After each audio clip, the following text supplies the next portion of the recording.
Hoy nos encontramos aquí en el auditorio principal de la Cámara de Comercio de Buga para dar inicio a una charla donde vamos a explicar los aspectos generales del proceso de insolvencia de persona natural no comerciante y de recuperación empresarial. Entonces, el día de hoy nos acompaña la doctora Victoria Eugenia Lozano. Ella es abogada, tiene estudios en el Código General del Proceso, tiene diplomado en insolvencia económica de persona natural no comerciante y actualmente cursa su diplomado de organización empresarial.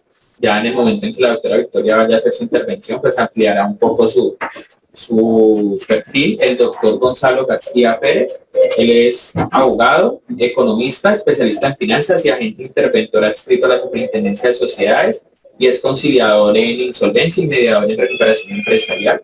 Fue el abogado que nos acompañó durante todo el proceso de recuperación empresarial que tuvo la Cámara de Comercio el año pasado, que finalizó con acuerdo este año, uno de los primeros acuerdos de recuperación empresarial logrados por las cámaras de comercio a nivel nacional.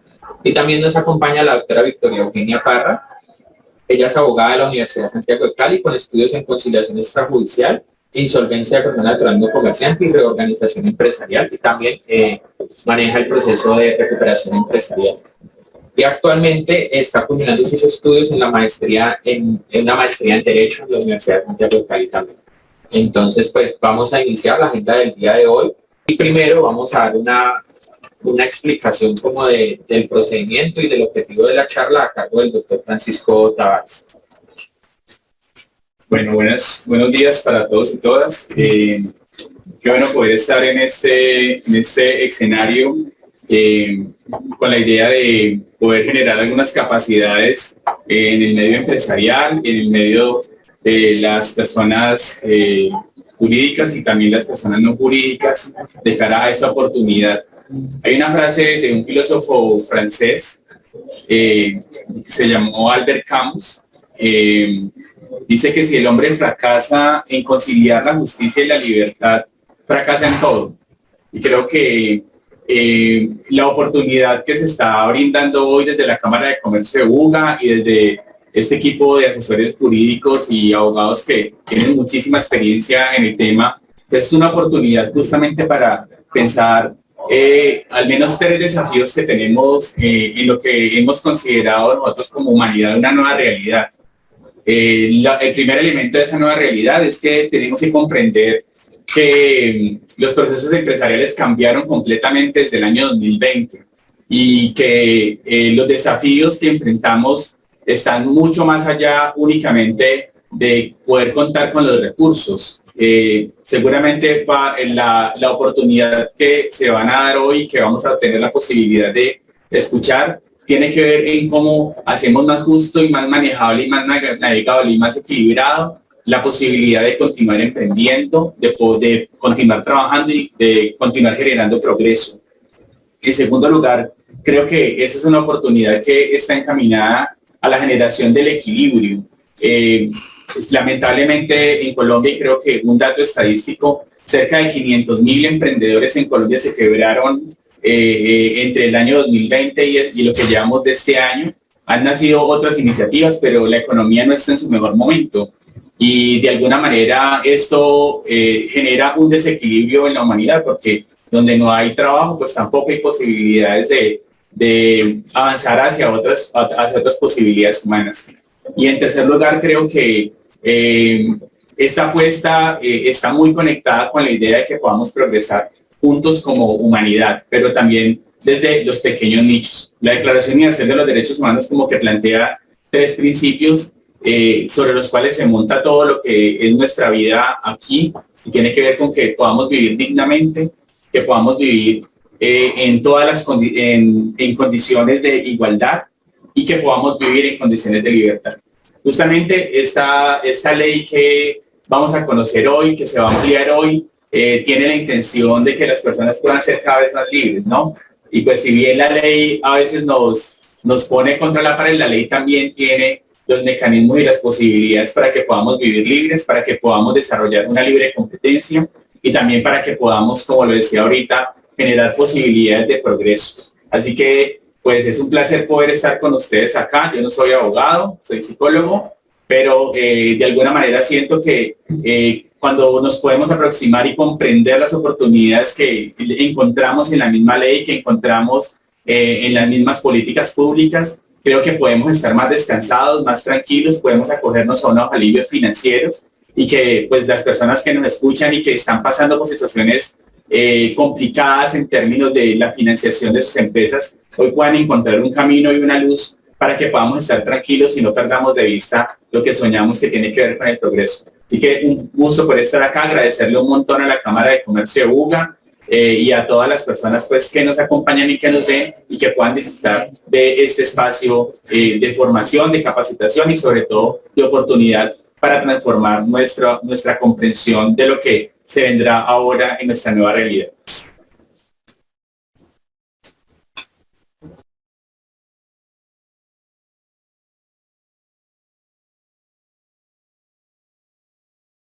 Los trámites de insolvencia y lo que han explicado ampliamente la doctora Parra y la doctora Lozano es muy importante. Frente a las crisis financieras, lo que uno debe buscar es negociar, ¿ya? Aquí no hay vencedores, aquí no hay perdedores. Es encontrar el equilibrio entre el deudor con sus acreedores. Y frente a eso es que da la alternativa a los procesos concursales, tanto en la insolvencia de persona natural no comerciante como la de persona natural comerciante o las sociedades. Hablando del tema específico, ¿ya? Que hacer frente a una crisis, les voy a compartir un poquito y voy a tomar ciertos aspectos que van enfocados al tema especial de los empresarios, pero que toca también a los socios de las empresas y frente a eso algunos que también trabajan como comerciantes. Entonces lo primero es reconocer la crisis, identificar las causas y consecuencias. Hoy en día no es un pecado entrar en un proceso de insolvencia, al contrario, es preventivo. Muchos de los empresarios, muchos de los comerciantes, muchas personas naturales se han quedado sin trabajo, se han quedado sin la posibilidad, pero ya están retomando y tienen que sentarse con sus acreedores. Uno no puede poner en riesgo su patrimonio y frente a eso uno tiene que buscar las alternativas. Entonces, antes una expresión huele feo que entre un tema de insolvencia, ya no. Hombre, estamos viendo empresas muy grandes que están entrando. ¿Por qué? Porque es que si a usted se le cae el 40% de sus ingresos por sus ventas, pues es obvio de que y fuera de eso sigue con las mismas tasas de interés, sigue con los mismos plazos, sigue en condiciones normales, si paga arriendo. No he visto alternativas. Muchos de los acreedores se cierran y ellos se sientan a esperar. Uno como deudor debe sentarse y mirar si puede o no puede. Y si no puede, de manera preventiva debe buscar soluciones. O sea, por eso se identifican las causas y consecuencias, se determinan los tiempos para la toma de decisiones, se identifica una estrategia y lo más importante, hay que actuar. Y eso no es un pecado el día de hoy. Entonces, los invito pues para que reflexionemos sobre ese tema. Es obvio que desde marzo que entramos y vamos a completar ya un año, que entramos en estos temas de crisis, el Estado también ha tomado decisiones también oportunas y frente a eso, pues dio la posibilidad de que antes los procesos empresariales se manejaban solo bajo la figura de la 1116 del 2006 y sacó una serie de alternativas, ¿ya? Que son bien importantes porque ellos estaban visualizando que se veían unos problemas bastante significativos. Entonces, sacó estos decretos extraordinarios con fuerza de ley, el 560 de abril 15 del 2020, el 772 de junio 3 del 2020, el 842 que es reglamentario también con observaciones, y han seguido saliendo una serie de normatividades, pero la más importante en este momento y que me corresponde aquí con los panelistas que estamos es hablar sobre el decreto 560 del 15 de abril del 2020. Ese decreto ya tienes unas alternativas en especial para los empresarios. Entonces, bajo esa figura se está trabajando oportunamente con el artículo 9 que se llama recuperación empresarial y se hace en las cámaras de comercio. Esa es una alternativa muy importante. ¿Para qué? para que usted pueda enfrentar esta crisis. Lo esencial que nosotros trabajamos, los que asesoramos y nos dedicamos a esto, tanto como conciliadores, mediadores, asesores, ¿ya? Pues es determinar en lo que corresponde a una empresa si el negocio es viable. Si el negocio es viable, se contempla la posibilidad de una reorganización. La reorganización se hace hacia el interior de las empresas, cuando toman decisiones en cambiar de lugar, en ir bajando una serie de costos que está castigando su utilidad y que está castigando la posibilidad de que hacia futuro esa empresa continúe. Y ese tipo de decisión es la que nos permite determinar con el Estado las opciones que tiene un empresario o comerciante. Reorganización, ley 1116. Aquí existe la claridad de que eso todavía funciona. Está la validación judicial. El artículo 84 de la ley 1116 da otra alternativa de manejo para las personas que están en crisis. También la negociación de emergencia del decreto 560, que es el artículo 8. Esa es otra opción. A veces uno como empresario dice, no, ¿qué alternativas tengo? Van a ver que existen alternativas para que su empresa, que usted con sus empleados, con sus colaboradores, diría yo, básicamente saquen adelante la unidad de negocio. ¿Qué más existe? La reorganización abreviada del 772. ¿Ya? Los acuerdos privados, a pesar de que no operan mucho, pero todavía se mantienen. Y uno de los que más es novedoso es la recuperación empresarial del decreto 560. La Cámara de Comercio de Buga logró un acuerdo, obviamente uno de los profesionales que se dedica a la concursalidad, el doctor Borja, pues presentó su trámite, me correspondió a mí como mediador, entramos a evaluar entre el deudor y sus acreedores qué alternativas tienen. Y finalmente se logró un acuerdo con una votación superior al 60% que le da la opción a esa empresa con sus más de 25 colaboradores mantener esa unidad de negocio, ¿ya? Y no es la preocupación en ese momento del empresario era, voy a perder todo. ¿Por qué? Porque hay que entender que los acreedores, si usted no les brinda alternativa, pues ellos tienen que actuar, ¿ya? Y por eso decimos que aquí no hay ni ganadores ni perdedores, es sentarse y el primer proceso es la responsabilidad que uno tiene de decir, sí, estoy en una situación difícil. ¿Cuántos restaurantes no están en una situación súper delicada? ¿Cuántas agencias de viajes se les dañó el negocio?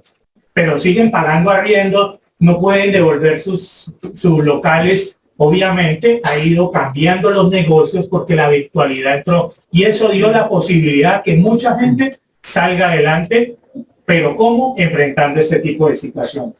Si su negocio no es viable, también tiene la posibilidad de decir, me voy a una liquidación judicial por la ley 1116. Existe ese mecanismo. O me puedo ir a una liquidación voluntaria cuando yo tomo la decisión y hago el trámite profesionalmente de irme a una liquidación. Si el negocio no es viable, también hay que tomar decisiones. Uno no puede esperar a que se le venga toda una serie de problemas que esto significa. Y está la liquidación judicial simplificada del decreto 772. El Estado viene actuando rápidamente en muchas de estas posiciones, de darle salvavidas a las empresas, porque comunidades de negocios son importantes. Si no funcionan, pues muchas personas han perdido sus trabajos, obviamente empresas también se han cerrado y todo esto va en detrimento de lo que es la economía nuestra. Entonces, obviamente, esta es otra forma de presentación, ya de acuerdo a cada uno de la ley, que está tanto la ley 1116, los decretos 560, ¿cuáles están? El 772, y obviamente el reglamentario que es el 842 y todo lo que tiene que ver con alternativas para que las empresas puedan salir adelante. Eso es lo más importante. Ese es un mecanismo que a veces uno desconoce y vamos a explicarlo rápidamente. Pues es obvio, esta es una imagen que creo que nos ha llegado a todo y que vale la pena. Detrás del COVID viene una recesión, porque esto cambió la vida de todos nosotros, ¿ya? Frente a eso, comercialmente hay que tomar decisiones. Vamos, ¿cómo opera un proceso de recuperación empresarial del artículo 9? 15, 30 días para presentar documentación organizada, estructurada, sale un auto, o en este caso sale un aviso de inicio del procedimiento, ¿ya? Y de ahí tiene 90 días, 3 meses. 3 meses tiene para llegar a un acuerdo con sus acreedores. El deudor con sus acreedores, bajo la figura que en este caso lo utiliza la Cámara de Comercio muy bien, tiene conciliadores, pero para este caso se llama mediador. Son personas especializadas para atender temas de empresas y frente a eso, ya todas las alternativas que uno tiene que conocer. Dentro de esos 3 meses de negociación puede pasar que si hay un acuerdo, se respeta el acuerdo.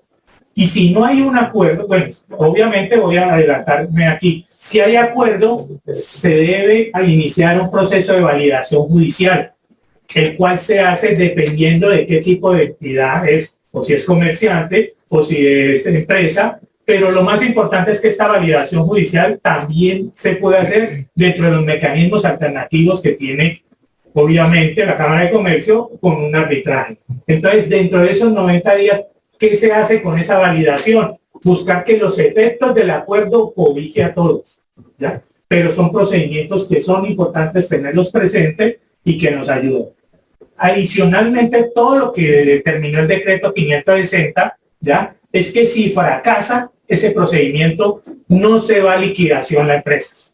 Si fracasa, tiene la posibilidad de iniciar un proceso bajo otra de las figuras que existe para la concursalidad o volverlo a presentar en un momento dado a la misma Cámara de Comercio. Hay unas limitaciones, pero frente a eso, esa segunda oportunidad es importante, porque los procesos que se manejan en la 11 y 16 y en el 772, si usted no logra un acuerdo, se va a liquidación, ¿ya? Entonces, esa muy buena opción que tienen los empresarios, uno tiene que sentarse y decir, mire, tengo esta situación, ¿ya?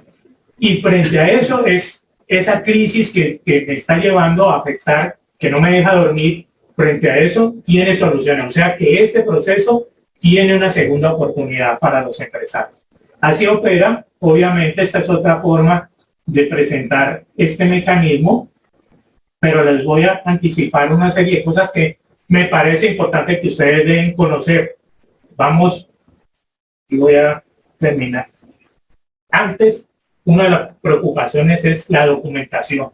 Hoy en día, los que se presentan por la recuperación empresarial en especial, están ahí determinados. Obviamente esto salió con un reglamento único que fue aprobado por la Superintendencia de Sociedades con la resolución 100, número 004412, y si ustedes observan, son 11 cosas. Y de esas 11 cosas, 4 aporta el empresario o el comerciante, ¿ya? En este caso, ¿qué aporta? Un estado financiero a diciembre 31 del 2020. Estoy hablando de hoy, si en este mes de marzo fuera a presentar a alguien. Un balance de febrero 28 del 21, febrero 28 del 2021 y el balance de diciembre 31 del 2020. Un estado de inventario de activos y pasivos y un flujo de caja proyectado. Esto puede ampliar en documentación, pero eso lo va determinando el mediador de acuerdo a las necesidades. Pero con esas 4 cosas y un asesor, porque es importante y eso hay que respetarlo, hay colegas que también trabajan como asesor, incluso yo también trabajo como asesor, es no irse solo, hay que irse con asesoría. Eso no es... ¿Por qué? Porque es que no olviden que los acreedores van con sus abogados y el que no es abogado pues también tiene que conocer, y que no esté experto en eso con mayor razón. Y obviamente el asesor hace la presentación de la solicitud, la propuesta de acuerdo, el proyecto de calificación y graduación, la determinación de derechos de voto, la memoria explicativa de la crisis, el plan de negocios y el informe de proceso. O sea que si esto lo miramos y nos vamos a un proceso de 11-16, no es solo esto, eso amplía. Y depende de qué.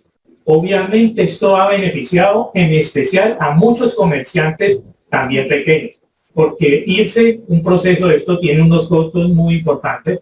Y si miramos las tarifas, ahí están las tarifas de la Cámara de Comercio. Por ejemplo, una persona que debe 100 millones de pesos, el proceso te vale 1 millón de pesos, ¿verdad? Y se incrementa ¿en qué sentido? porque dentro del proceso puede uno, la validación vale 500.000 pesos más. Y si usted tiene objeciones o controversia, pues vale 30% más, o sea, 1.800.000 y se le va con todos los problemas. Y a eso le tiene que sumar también el IVA. Pero independiente de todo, es un proceso que no es costoso, para el caso muy especial, se los digo, los comerciantes o las empresas que llevan menos de 400, 500 millones de pesos. Tienen opciones. Eso es lo más importante de todo esto. Participé también en otro proceso que se logró un acuerdo el día de ayer en otra Cámara de Comercio, un comerciante con deudas por 140 millones de pesos. Y con menos de 4 millones de pesos logró un acuerdo. ¿Ya? Pero hay que tener presente que estos procesos es de manera preventiva. Uno no puede venir ya cuando está embargado, cuando ya está totalmente cogido de toda una serie de problemas importantes. Y frente a eso, se pueden lograr, sí se puede, pueden haber acuerdos, pero hay que buscar la posibilidad en cada una de las zonas donde están los comerciantes y todo. ¿Ya? Finalmente, pues, los que somos amantes de la concursalidad sabemos que hay una luz al final del túnel, eso es una realidad, pero hay que sentarse y enfrentar el problema. ¿Sí? Espero que les haya servido, obviamente les agradezco mucho y los esperamos para que en la Cámara de Comercio de aquí en Buga y en todas las demás cámaras de comercio, diría yo, puedan entrar a solucionar sus problemas. Muchas gracias al doctor Andrés y a la doctora Lozano y a la doctora Paja. Muy amable.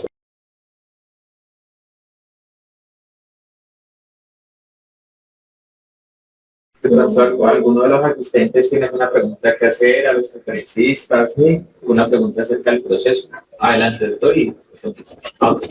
¿Qué pasa si una de las personas no relaciona un bien y se queda callado por como estoy bajo juramento? ¿Qué pasa? ¿En qué proceso? ¿En ambos? No, en el trámite, este trámite de... En ambos casos. Se supone que establece la norma que hay unos principios básicos que es la universalidad. Y usted, bajo esa realidad del juramento y sobre ese principio de buena fe, usted debe relacionar todos sus bienes. El hecho de que usted excluya un bien y lo haya hecho de mala fe, es muy complejo. Hoy por hoy están facultando, creo que ya está autorizado para que los operadores de servicio en su momento tomen decisiones de fondo frente al proceso y puede llegar hasta una conclusión de cortes por esto. Ahora, uno asesora mucho al cliente frente a esa situación. Hay algo muy claro. Hay unos periodos que se llaman periodos de sospecha. El que no conoce del proceso concursal, la persona del común dice, no, pues me voy a simular, voy a decir que vendí la casa a Pepito Pérez, voy a donar, voy a constituir un fideicomiso. Hay unos periodos de sospecha que son grandes. Para la persona natural no comerciante está sobre los 17 meses. Si usted ejecuta transacciones comerciales sobre esos bienes en esos periodos de sospecha, el acreedor puede iniciar un proceso por esa simulación. Entonces, es muy delicado. La verdad es que la universalidad que nos obliga a la información y el principio de buena fe nos obliga a tener toda la información de todos los bienes que tenga el. Entonces, recuerde que esa es la garantía para los acreedores. Agregarle algo que es importante y lo que dice la doctora es muy importante y su pregunta es muy buena. Si yo voy a entrar en un proceso de insolvencia y voy a empezar a ocultar, ¿ya? Pues no estoy trabajando con la verdad, ¿no? Y en este caso los acreedores también tienen abogados y van a identificar su situación. Entonces van a perder confianza. Y lo primero que uno busca en la concursalidad es ganar la confianza, ¿ya? ¿Por qué? Porque los acreedores son los que van a votar también en los procesos de persona natural no comerciante, votan solo los acreedores. En los empresariales votan los acreedores más el empresario, en algunos casos los socios. Entonces, yo considero que también es parte de la respuesta es que uno debe ir con la verdad. La verdad se tiene que sostener sobre cualquier cosa y uno tiende a sacar adelante a muchos empresarios y personas naturales cuando dicen la verdad. Y eso los acreedores lo entienden. ¿Ya? Hay momentos que usted llega a una crisis no porque usted quiera. ¿Ya? Hay dos tendencias. ¿Ya? Y una de esas es buscar acuerdos. Y, por ejemplo, sitios como la Cámara de Comercio y algunos centros de conciliación y eso ofrecen confianza. Cuando usted llega y le dice, vea, lo presenté en tal parte, el acreedor también dice, y tiene su asesor, y tiene en qué entidad fue, y cómo es. Y eso ya es una condición especial para un trámite de esto. No me quiero extender, pero sí quería hacer esa anotación. Gracias. Gracias. Bueno, pues, pasa que yo hice un préstamo, o pues le debo al éxito de 7.500.000. Y pasa pues que yo en la fichadora con el préstamo, no voy a llevar nada, ni nada. Entonces, durante 3 años, ellos me mandaron una cuenta de 19 millones en pico. Entonces, yo no tenía forma, pues, cómo cobrar. Me llamaron de Bogotá, la tarjeta suya, y me dijo, va a pagar usted 122 al mes. ¿Sí? Y a 12 meses se cancela hasta ahí. Y lo que sí le vamos a decir es que no vaya a fallar con las cuotas mensuales, porque le vuelve a la misma situación. Entonces yo estoy haciendo eso. ¿Sí? Ya llevo 4 cuotas de 122 como que 121. Y de esto. Entonces ahora yo tengo otro problema acá. El problema no, porque realmente yo estoy pagando ya hace 4 años, estoy pagando 29 millones al VA. ¿Sí? De pronto yo fui allá pues, a ver que la situación está muy perdona.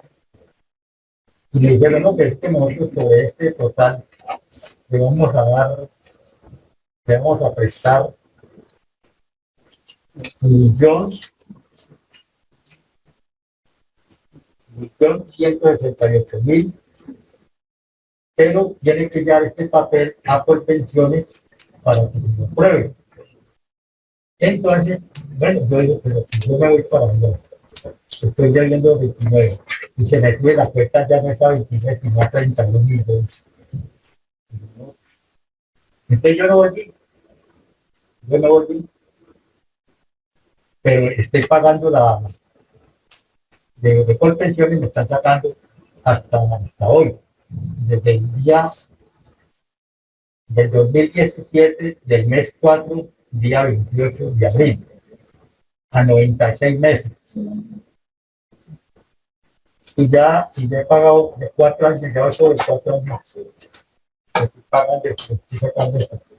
Entonces, como la situación está tan redonda, me dijeron, ¿por qué no una cooperativa que le preste? ¿Sí? Porque uno ve que nos cuenta, pues a la hora del que uno va al banco y no se sabe si le dicen sí o no, pues siga por lo mismo. Entonces, yo creo pues que lo mejor es que hacemos porque Su pregunta en esencia es, ¿qué hacer? sí, ¿qué hacer? Porque usted ya nos explicó. Los bancos, o en este caso, pues yo diría que la mayoría de los acreedores a raíz de todos los temas de insolvencia brindan alternativas. Usted se acogió a unas alternativas internas con ellos, ¿correcto? ¿Le está quedando difícil cumplirlas? Sí, claro. Sí. Ok, entonces, ¿qué lo invitamos? Que aquí hay un grupo de personas que lo pueden atender ahora, caso en especial, para que analicen si usted es sujeto del trámite de insolvencia. Con esa documentación y la información, el doctor Andrés los guía para determinar de qué manera se les puede ayudar. Pero es muy buenas sus observaciones. Sí, a ver si de pronto voy al banco a ver qué solución hay. Claro, ellos, todas las entidades hoy en día han cambiado. A pesar de que ya ahora son muy virtuales, están atacando. ¿Para qué? Porque la gente ya está viviendo crisis, ellos están bien, se les cayeron la utilidad. Entonces se volvieron muy proactivos a buscar alternativas, por eso llaman, cuéntanos qué pasó, dígame cómo le ayudamos, le ampliamos el plazo, le bajamos la tasa. También ellos lo han hecho, porque este tipo de procesos también obviamente hacen parte de la solución. Entonces, es muy bueno y lo invito que con el doctor Andrés ahora toma las notas. ¿Qué pasa, doctor? Ellos me han dado, pues, desde hace más de unos 10 o 12 años que yo estoy con el banco, ¿sí? Y ellos me dieron una tarjeta de 5.500.000. A esa yo no le podía abonar nada, estaba únicamente con el mismo banco, pero a la cuenta de lo sacan por derecha, ¿verdad? Pero a mí no me quieren nada. Claro, porque me están sacando un valor de 605.000 mensuales. Eso se puede replantear, siempre y cuando, pues obviamente, por eso le digo, que son casos ya muy puntual, muy específico, pero se les puede atender para que aquí lo guíen para sacar adelante su trámite. ¿Claro? Muchas gracias. Ok, encantado.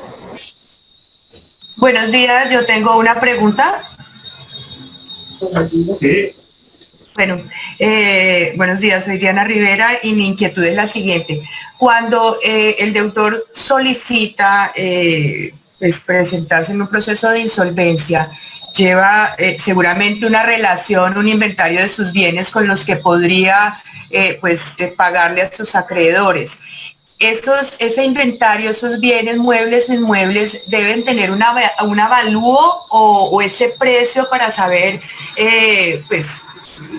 hasta cuánto pueden llegar a pagar al acreedor, quién lo define y en qué momento se define, y si se trata de un inmueble que está afectado por patrimonio de familia y uno lo presenta para poderlo pues vender y con eso pagar a los acreedores, ¿se podría en algún momento levantar por estar dentro de un proceso de insolvencia? Son esas dos inquietudes. ¿Cómo se define o si hay que llevar un avalúo, pues con qué efectos o quién define el precio de los inmuebles y si se podría en algún momento levantar la afectación del inmueble? Gracias. Gracias. Doctora Diana, muy buena pregunta. La doctora Parra. Muy buenos días. Sí, efectivamente se debe presentar un avalúo. Dentro de la etapa de documentación que se mencionó ahorita, hay que aportar toda la información que usted tenga sobre sus inmuebles, bienes e inmuebles, al igual que en seres. Se trabaja normalmente con el avalúo comercial, que puede hacerse en el caso de los inmuebles de dos maneras. O nos vamos por la regla general del Código Civil, que es 1.5 veces el valor catastral, o hacerle un peritazgo a través de un profesional de la lonja, adscrito a la lonja, para que él finalmente informe cuál es el valor del inmueble. En el caso del menaje doméstico, pues es un poco complicado sacarlo de manera subjetiva, por ende, pues más o menos uno puede sacar la sumatoria de cuánto le costó, con un 20% menos de deducción por el uso del deterioro o la depreciación. Y ya si de pronto estamos hablando de bienes muy especiales, pinturas, joyas, obras artísticas, pues ahí sí realizarle su respectivo avalúo con un perito. En el caso del levantamiento, sí se puede. En el caso, hay que informar que se posee un bien, que se encuentra afectado, que se da como parte del pago si se considera necesario, y en esa orden de ideas, pues durante el acuerdo se concede un plazo para que se levante o se cancele esa inscripción, debido a que el conciliador como tal, en el caso de la persona natural no comerciante, no tiene la facultad para ordenar ese levantamiento de embargo, cosa que sí lo puede hacer un juez cuando se encuentre en otra etapa diferente. Muchas gracias.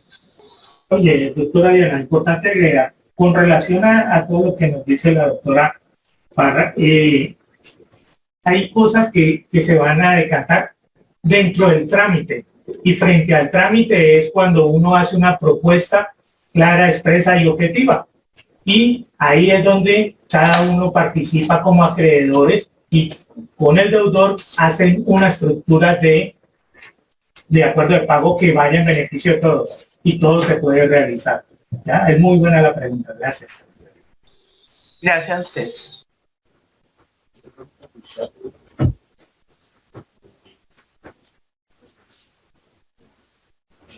Otra pregunta, ¿estos bienes quedan relacionados y salen del comercio? No. Como bajo juramento que uno relaciona. No, aquí no sale ningún bien del comercio porque la insolvencia no grava ni limita los bienes. Lo que la insolvencia hace es, como decía el doctor Gonzalo ahorita, es un voto de confianza que los entre todas las partes. Es, en resumen, yo no tengo cómo pagar, quiero pagar, señores acreedores, lleguemos a un acuerdo. Entonces, al primar la confianza, pues es importante que usted relacione todo lo que tiene. Entre esos, pues los inmuebles, sin importar si tienen alguna afectación o no a su derecho de dominio. Gracias. Es muy importante manifestar aquí que como lo importante del proceso de insolvencia es esta actividad de forma preventiva, como lo decía el doctor Gonzalo ahora. Si usted se ve constituido en mora antes de que inicien esos procesos judiciales, haga el ejercicio, busque el escenario, siéntese con sus acreedores, vincule sus bienes, díganle, señores acreedores, esto es lo que yo estoy adeudando a la fecha, este es mi patrimonio y es el respaldo para el pago de estas obligaciones. Deben un tiempo, firmado el acuerdo, no hay registro de medidas, sus bienes no quedan registrados ni quedan por fuera del comercio, ni quedan con ningún tipo de medida. Es un acuerdo de voluntades con el reconocimiento y la aceptación de los acreedores y que mientras usted lo cumpla, se va a respetar tanto por los acreedores, que usted llega al cumplimiento y termina su proceso. En el trámite, ¿yo puedo vender un bien para pagar? Sí, señor. Hace parte de la propuesta de acuerdo. O entregar en dación de pago. Muy importante. Muchas gracias. Hay una pregunta en el chat, dice, ¿cuánto dura un proceso de insolvencia personal natural no comercial? 60 días establece la norma hábiles. Viene siendo casi 90 días prorrogables 30 días más. Contados a partir contados a partir de la admisión del proceso de insolvencia. Entonces es un tiempo realmente corto, no es largo, es expedito, no se compara con la congestión en jueces de conocimiento. Entonces puede sacar su proceso de manera rápida, expedita, oportuna y en un espacio de mucho respeto con los acreedores, un tema muy conciliatorio. Pero el espacio de pago puede durar hasta 5 años. Sí, señor, puede durar hasta 5 años y... ¿Pero lo máximo? No, señor. Puede extenderse después de 5 años siempre y cuando tenga una votación superior al 60% de aprobación por los acreedores. Además, hay que tener en cuenta, hay obligaciones, casi todos esos procesos traen obligaciones que contienen obligaciones de garantías hipotecarias. Y usted no puede desmejorar las condiciones del deudor. Las garantías hipotecarias, algunas son de 10 años, 15, 8 años, porque usted ya lleva 2 años pagando. Y usted no puede entrar en un proceso de insolvencia y decir, voy a pagar en 5, pues si no logró pagar las cuotas de 8 años, 10 años, no va a poder pagar en 5. Entonces, en ese orden de ideas, cuidando y protegiendo el deudor, que es en últimas el objeto de este proceso de insolvencia, pues debe llevarse las condiciones y llevarse ese acuerdo a ese término que está establecido en el crédito hipotecario. Entonces puede alargar más de 5 años. Sí, sí, señor. Doctor. Buenos días. ¿Qué ocurre si una vez perfeccionado el acuerdo y la ejecución del acuerdo, la situación patrimonial de la persona natural y los comerciantes cambia? Heredó, hizo el negocio de su vida, enricó, como dicen los anteriores de la montaña. ¿Qué pasa frente a ese acuerdo?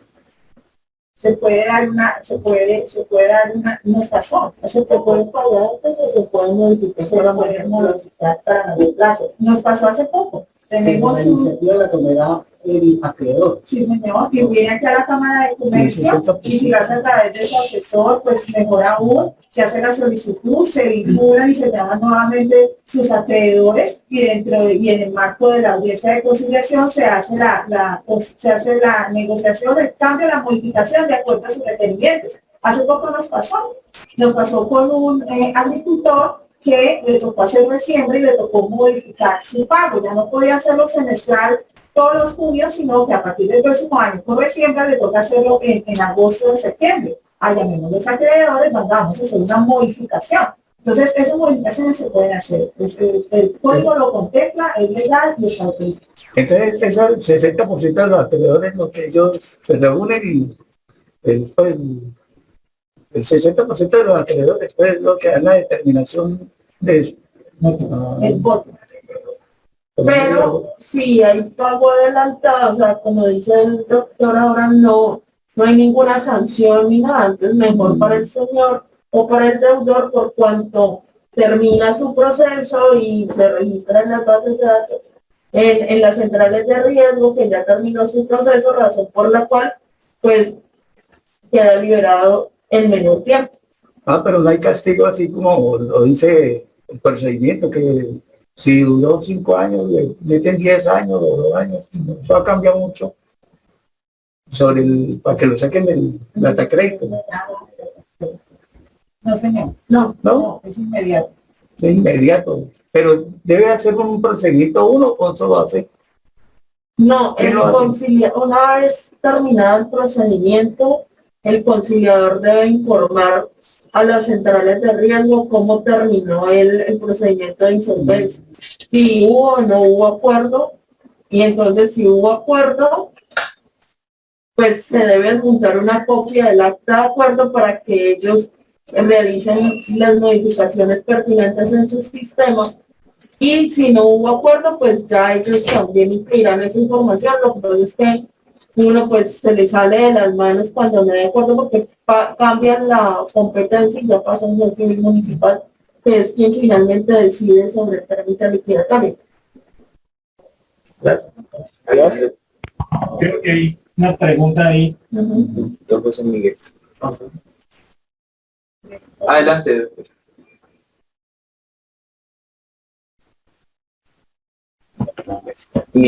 Había una en el chat.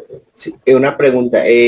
Cuando una persona ingresa a un proceso de estos, por ejemplo, si tiene una deuda, una entidad financiera, ¿los intereses siguen corriendo igual o se pueden negociar, disminuir?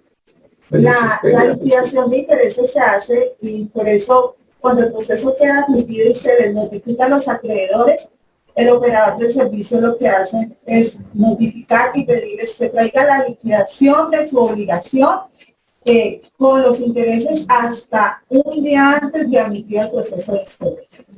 Una vez admitido el proceso de insolvencia, no se liquidan intereses adicionales. Hay algunas negociaciones que ya se hacen en el ejercicio de las audiencias de conciliación, sobre todo con el sector corporativo, que el reconocimiento, que los procesos de organización hablan de indexación, en los procesos de persona natural hablan de IPC, pero ya hace parte de la negociación entre acreedores y deudores. Pero realmente los intereses siempre serán reconocidos hasta un día antes de que quede admitido y en apertura el proceso de insolvencia de persona natural. Perdón, otra pregunta. En el trámite usted puede uno solicitar que le rebajen el capital o los intereses en el trámite y llegar a un acuerdo de pago total, pagando pues de acuerdo a la deuda. Después del proceso, en el trámite, pues, solicitar que le rebajen para pagar total, pues pagando intereses, capital, uno. Sí se puede solicitar. En el trámite, ¿no? Usted en el trámite puede pedir lo que considere necesario de acuerdo a sus circunstancias. Ahí el inconveniente se presenta en si lo aprueban o no, o si le aceptan o no esa propuesta de disminución de capital los acreedores. Pero no piden 5 años. y en los 5 años, a los 3 años, digo, no va a pagar totalmente a los acreedores, pero me solicita que le den capital, intereses. En ese ¿Sí lo caso, aceptan? si ya tiene firmado el acta de acuerdo, habría que hacer una modificación o en su defecto, lo más recomendable es que un tercero trate de negociar con el banco para que cambien la posición contractual. O sea, que otra persona le compre su acreencia al banco y esta persona ya pasa a ocupar el lugar del acreedor del banco dentro del proceso. Y ya sería una situación diferente a analizar, que es muy complicado explicar en estas charlas por la generalidad de la misma, dado que cada caso tiene sus peculiaridades. Gracias. Nos que ya estás dentro de los bienes que se van a presentar, ¿alguno tiene una hipoteca o un embargo? ¿Puedo lograr que se haga el levantamiento de la misma? Gracias. Sí. Esa es la operadora de servicio. Sí, sí se puede. Lo que pasa es que como le contestaba al doctor ahorita, todo depende de lo que suceda en la negociación. O sea, si es necesario o no el bien. Yo trato de explicar esto muy coloquialmente y es que esa solicitud hay que presentarla como si fuera una confesión. Hay que ser más honesto que la declaración de renta. Porque es decirle a sus acreedores, miren, solamente esto es lo que tengo. Y si dentro de lo que usted tiene está un inmueble que está hipotecado, pues efectivamente hay que incluirlo porque esa hipoteca representa que usted le debe un dinero a alguien que es un acreedor llamado banco, llamado persona natural, que también debería ser parte de la masa, o sea, del número total de acreedores y que con su consentimiento ya se mirará el tema del levantamiento de la hipoteca y la conveniencia de ello para el trámite concursal. ¿Sí, claro? Gracias. Nos preguntan también por Facebook qué pasa con las acreencias de los disidentes o no conformes con el acuerdo y qué acciones les confieren para impugnar el acuerdo.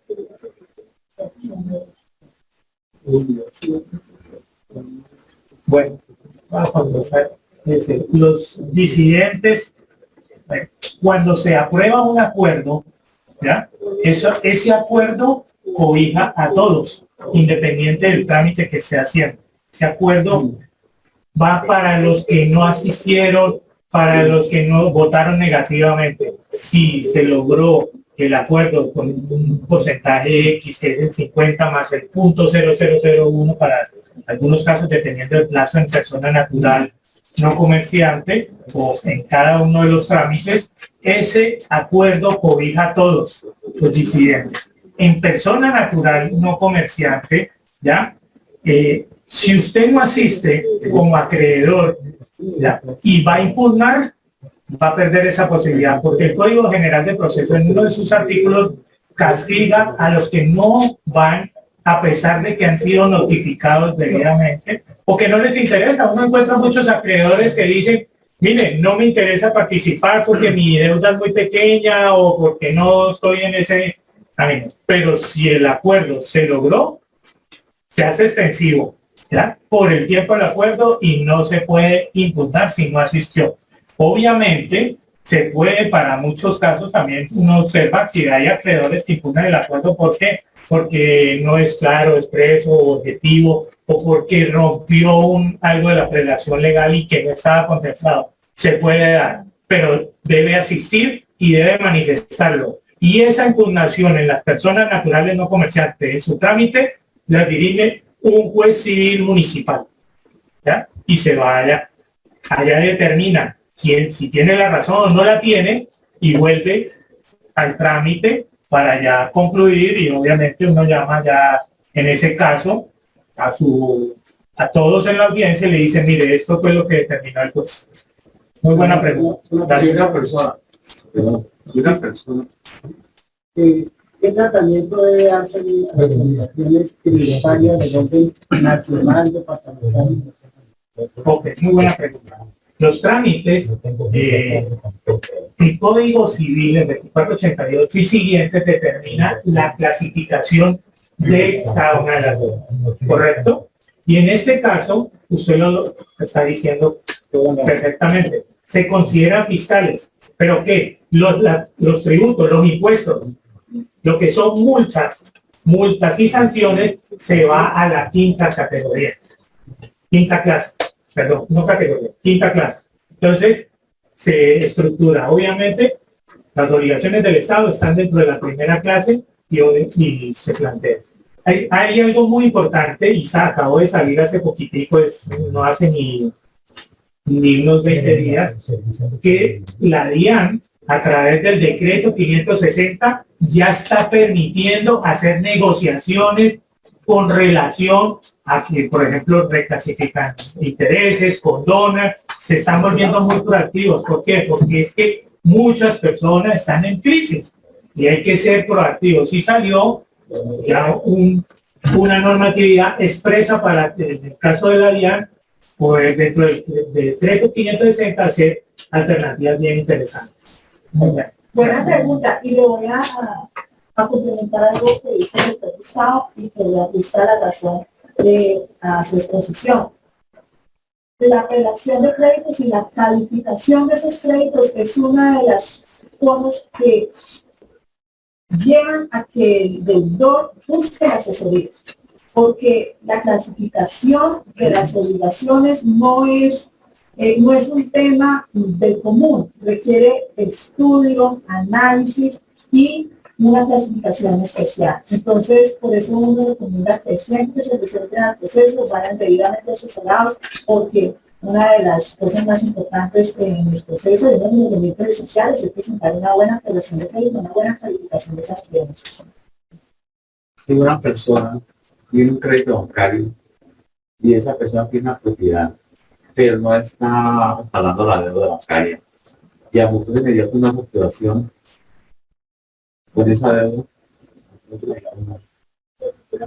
inmediato, no hay facturaciones para seguir pagando esa deuda, pero la propiedad que tiene no está respaldando esa deuda.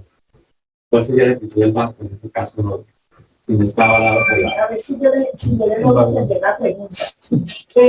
Usted lo que manifiesta es que la obligación para la entidad financiera no tiene una posición de garantía hipotecario, es una obligación, digamos, personal que sería catalogada como la obligatoria en quinta clase.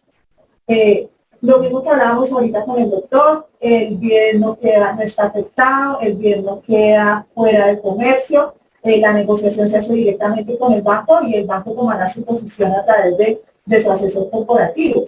Pero el bien como tal es un respaldo no solo para la entidad financiera, sino para los demás acreedores que conforman esta relación de créditos en este proceso de insolvencia. Entonces, ni el bien queda por fuera, si no tiene medida cautelar, el bien va a quedar allí, digamos, como garantía para esos acreedores, pero no va a ser afectado por ninguna medida. Y tampoco el banco puede, porque usted está al día con o está en la mora con la obligación, pero en el proceso de insolvencia el banco no puede pretender, o la entidad financiera no puede pretender, pasado o en curso del proceso de insolvencia, ir a registrar medidas cautelares sobre su embargado. No es viable, la ley no lo permite. Y la ley COVID protege ese patrimonio. O sea, en otras palabras, mientras entre la mora y finalmente usted llega a un acuerdo de pago o inicia un proceso de insolvencia, el banco queda con la libertad de iniciar un proceso de ejecución en su contra que finalmente termine en un embargo como tema de protección para su cliente.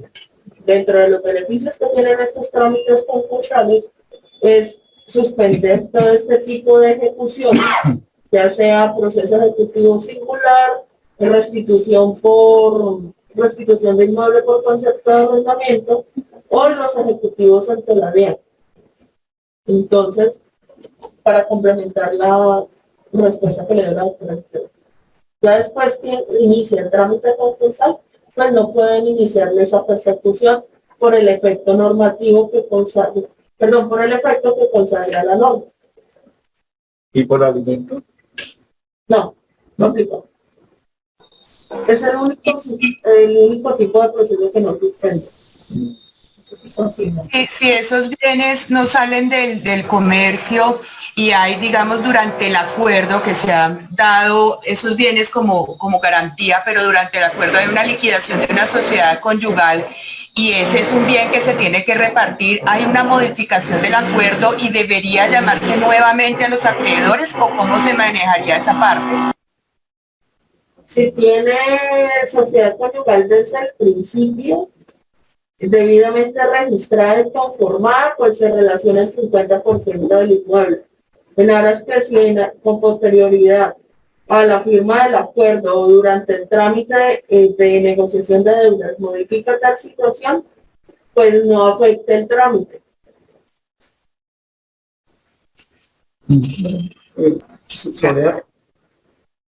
Sobre la sociedad conyugal, van a divorcio, pues el 50% es el de que tiene la deuda, el otro 50% es la señora, como no se ha dado la liquidación, la señora de pronto la afecta en ese sentido, con el 50% de la señora, de la parte pues de la... Ese es un tema muy especial y no podemos olvidar que en la sociedad conyugal, igual como hay bienes, también hay deudas y todo se reparte. Por eso, entonces es un trámite ya muy específico frente a un proceso ya de familia y en ese se contemplan cualquier tipo de decisiones. Hay que mirar bien ese acuerdo. Si yo ya hice un acuerdo y estoy pagando, estoy cumpliendo, pues no tengo que llamarlos a decir una serie de cosas, obviamente. No, si la persona que está en el proceso, en el trámite, relacionó en el momento los bienes que tenía y está en el proceso de divorcio, le llega el momento de la liquidación, el 50% de la señora lo afecta, lo absorbe, porque en este caso sí me afecta. Sí. Y usted lo está manifestando desde el comienzo, y eso es importante que lo identifique. A esos al procesos de acuerdo hay que ir con toda la verdad. Hay que decirlo desde el comienzo, vea, estoy así, eso te pregunta, incluso la solicitud lo manifiesta. ¿Ya? Entonces, es importante tenerlo presente. Si se va a sacar ese inmueble, venga, ese inmueble está hipotecado, sí, esa hipoteca. Entonces, también hay que sentarse con el acreedor hipotecario, porque a pesar de que hay el proceso, en este caso hay una sociedad conyugal, obviamente hay bienes, pero también hay pasivos. Entonces, hace parte más de la negociación, de lo que uno va a proponer. Es buena pregunta. Y hay que dar mucha claridad, la norma lo requiere. Debe indicar el estado civil del otro. Casado, sociedad conyugal vigente. ¿Cuál es el estado civil del deudor? Para justamente ese tipo de situaciones. Inclusive creo que si la sociedad conyugal se ha disuelto y liquidado antes de los 2 años del acuerdo, creo que hay que manifestarlo y demostrar que se entregó allí. También, ¿cierto? Algo de eso. Correcto. Muy buena observación. Hay alguien que lanzó la mano, Isabela. Sí, buenos días. Yo quería preguntar, digamos, una casa está ya en proceso de liquidación y han pasado 10 años o bueno, sí, pongámosle 10 años y el liquidador no ha hecho nada, o sea, no se le ha pagado a nadie, a ningún acreedor. Ahí se puede hablar de algún tipo de prescripción o qué.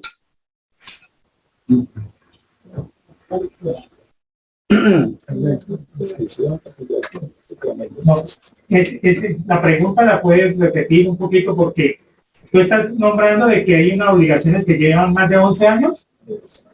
Sí, señor. O sea, es una casa que ya está en liquidación porque la persona faltó a una reunión y la jueza dijo como no, ya nos vamos a liquidación y hasta el momento, digamos que el liquidador no ha hecho nada y no se le ha pagado a ningún acreedor.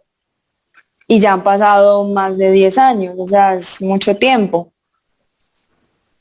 No sé, me parece igual que es como un vacío jurídico que hay, pero no sé, no sé si se puede hablar de alguna prescripción. No, yo le contesto. Justamente tengo un proceso en mi oficina con la misma situación. Es un proceso que está cobijado por lo que era antes la ley 222. Exacto, es un proceso del año 2005. Este proceso va a completar ya 20 años. Es un proceso que no avanza. Desafortunadamente se efectuó diligencia para, digamos, nombrarle tanto un perito como para dejar el bien dentro del proceso, y desafortunadamente, como eran varios bienes, hubo uno de forma particular que no alcanzó a ser vinculado a la diligencia, y en este momento hay personas viviendo allí y alegan y hablan de una prescripción adquisitiva de dominio. Pero frente a la prescripción adquisitiva de dominio, el bien tiene una garantía hipotecaria que está afectado con esa medida, y en este momento está siendo sujeto de debate. Es bien complicado, es bien compleja la situación, y hasta el momento está la discusión entre la garantía de esos acreedores, la suma de esas obligaciones, que son más de 1.000 millones de pesos, frente a un predio que está en prescripción, que debió ser objeto de visita por parte del despacho para garantizarlo, dejarlo debidamente aligerado, dejarlo sometido al proceso como tal, y no se hizo. Entonces, allí hay unas variantes, allí hay unas responsabilidades también, y hay una discusión que a la fecha creo que no hay un concepto definido sobre qué pesa más, si la prescripción adquisitiva de dominio o el proceso y la garantía para los acreedores. Pero primero fue la garantía. La garantía frente a la prescripción pesa, pero también es que lo que pasa es que la garantía hipotecaria no es la única obligación ni la única creencia que hay allí. Se hablan de las creencias de más de 1.000 millones de pesos sobre un predio que no vale 50, 80 millones de pesos. Entonces, es muy complejo. Y los señores alegan, y tienen todo para alegarlo, su posesión sobre el bien y su prescripción adquisitiva de dominio. Entonces, son dos variantes, encontramos allí como un choque de normatividad, y estamos esperando que el juez lo defina y nos dé su concepto, porque está muy compleja la situación. Regresando a la sociedad conyugal, me queda la inquietud de si esta, la de los bienes sociales conyugales, nacen a partir de la liquidación de la sociedad conyugal. ¿Cómo harán para meterla, para que se respete el 50% que posiblemente un juez decida, salvo que hayan hecho capitulaciones matrimoniales? ¿Me explica? Es una situación particular, yo sí me permito. Una situación muy puntual, porque desde la generalidad de estas charlas es difícil responderlo, por cuanto habría que mirar otras variables en el caso. O sea, lo único que le puedo decir respondiendo a su pregunta, porque si bien si eso se presenta en el transcurso del acuerdo, habría que hacer una modificación por cuanto hay una disminución de bienes. Sí, como usted bien lo indica, si no hay capitulaciones, pero si las hubo, pues es fácil desde el principio, como mencioné ahorita, relacionar el 50%. Si no las hubo, citar una audiencia de modificación. Pero yo preferiría como que conocer más variables del caso y mirarlo con un poco más de detalle para poder responder mejor.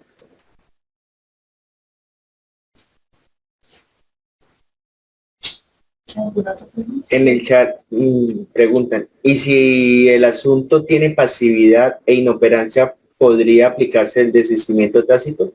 No. El desistimiento no opera para este tipo de proceso. Y los términos, hablando del proceso de insolvencia de persona natural no comerciante, son muy expeditos, son muy cortos, entonces no da lugar a dilataciones, y la norma lo contempla de una forma muy clara. Entonces no da lugar a dilataciones. Los operadores de servicio suelen ser personas muy responsables con el cumplimiento de esta normatividad. Entonces, y la ley no contempla ese desistimiento para el tipo de procesos, un poco en el de organización. En el de no comerciante son 2 etapas. Si está el acuerdo, si está el trámite de acuerdo, pues no opera. Pero si se va a liquidación patrimonial, ya depende mucho de qué juez civil municipal está trabajando el tema. Ahí hay una serie de condiciones especiales, me he encontrado, de que hay jueces que han determinado y si el deudor no impulsa su proceso de liquidación, el liquidador tampoco se posesiona, no se pagan las expensas, pues ahí he encontrado procesos en que el juez no se puede quedar con esa papa caliente ahí sentado, ya manda sanciones, hace toda una serie de cosas aplicado desistimientos tácticos, o sea, le da 30 días para que solucione el deudor. Si el deudor no se preocupa por la liquidación, pues hay jueces que han cerrado procesos, pero en esa etapa del proceso de conciliación, la doctora fue muy clara, no existe esa posibilidad. En los empresariales, lo viví con un proceso donde uno de los acreedores solicitó y eso se fue al tribunal y el tribunal desestimó y se vino con una regañada bien importante para el juez, porque él es el que tiene que impulsar el proceso y bajo esa circunstancia no se aplicaba el desistimiento tácito. En los temas empresariales me pasó con un juzgado del circuito, donde actuó como promotor. ¿Este procedimiento es un trámite o un proceso? Depende en qué etapa esté. ¿Ya? Si está en una liquidación, está ante un juez, ¿ya? Pues ya cobija todo lo que es un sistema legal. ¿Ya? Estamos viendo para hacer. Dice, acá, antes, cuando está en la conciliación, todavía está como está el proceso, está porque estamos buscando un acuerdo, ¿no? Preguntan también en el chat de Facebook si después de logrado el acuerdo se disuelve y liquida una sociedad conyugal vigente al momento de ese acuerdo, ¿cómo afectaría dicho acuerdo? ¿Qué tendría más fuerza, el acuerdo o la liquidación de la sociedad conyugal? Son situaciones particulares. La verdad es que eso depende de cada caso, de la siendo técnica diría de las circunstancias de tiempo, modo y lugar, porque habría que mirar en qué consistió el acuerdo de la sociedad conyugal, en qué etapa está el acuerdo de negociación, si estamos todavía en trámite o ya se firmó acuerdo y qué tanto puede impactar eso en el acuerdo. La verdad es una situación que se responde según el caso puntual. Sí, sí, bien particular.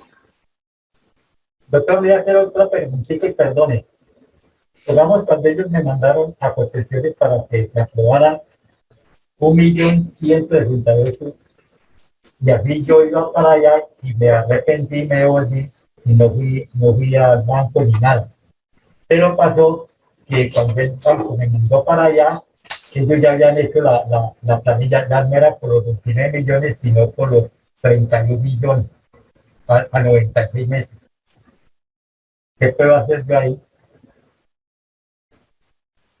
Depende de lo que haya firmado. No. Ellos leyeron también o sea, ¿ya lo están descontando en Colpensiones? Sí, sí, claro. Por eso, y le dieron 96 meses. 96 meses. Y ellos no pueden descontar si usted no firmó. Eso no es verbal. Y ahí dice entonces, ahí hay que mirar bien su documentación para poderle dar un concepto más claro. Porque Colpensiones lo primero que hace es verificar primero si usted firmó, si estaba de acuerdo en lo que está colocaron. Entonces uno puede ser exaltado en la buena fe, pero obviamente frente a eso hay que determinar si usted qué firmó. Mal haríamos nosotros en hacer una apreciación. Con pensiones no me... ¿Señor? Con pensiones no me aprobó. Pues o sea que yo lo fui para que me aprobara, para llevarlo allí, para que me dieran para que me dieran el 1.168.000. Yo no volví. Pero pasó que ellos ya han hecho la planilla antes con los con el millón y pico, o sea que subía la cuenta a 31 millones. Esa planilla, si usted lo hicieron, usted ya hay que revisarla en sí, porque usted tuvo que haber firmado algo, y si usted dice no firmé, entonces mal haría ese banco, ¿ya?, en estarle descontando a través de Colpensiones, si usted no tiene la voluntad frente a ese caso, ¿ya? Diferente, por ejemplo, es que ahí es clave mirar, y es un coso muy particular, por eso le estaba diciendo que ahorita entrar a mirar desde un papel que usted nos muestra desde allá, hay que entrar y mirar y sacar un muy buen análisis de todo lo que usted más o menos quiere, se hace, qué debe, en este caso, todas las deudas, cómo se están atendiendo, qué firmó usted, yo no firmé, y ahí sí uno le puede dar mucho más la claridad, ¿ya? Eso siempre yo he molestado mucho cuando uno dice que no he visto el primer, usted va a un médico, no he visto el primer médico que lo vea entrar a usted y le dice, usted viene con dolor de cabeza, ¿no? Cuénteme dónde le duele, ¿ya? Le manda a hacer unos exámenes y frente a eso ya hace la recomendación. Entonces su caso es muy puntual, le invitamos para que ahorita que terminemos. De acuerdo a lo que está diciendo el señor allí, de que no firmó nada, es legal que el banco haga una llamada y le diga, vamos a hacer un refinanciamiento, es legal hacer una llamada así. Usted ¿Le están descontando algo? Los bancos actualmente utilizan ese sistema y graban a las personas, ¿verdad? Pero no conozco bien el procedimiento porque es un procedimiento más de Colpensiones con el banco, ¿ya? Y normalmente, por lo que conozco de Colpensiones, ellos si no ven la firma, no es viable. No es viable. Que es que viene en una grabación, no. Incluso hay grabaciones donde se han caído procesos y cosas que han tomado decisiones los acreedores con la virtualidad ahora están totalmente muy proactivos, ¿ya? Pero uno los oye que cuando hemos atendido a acreedores que le dice ponga el parlante y uno oye, lo van a grabar, deme 2 minutos, dígame su nombre, su cédula, y una serie de preguntas y después le dice esto y si está de acuerdo o no, ¿verdad? Pero pues son cosas que ya hay que entrar a mirar específicas.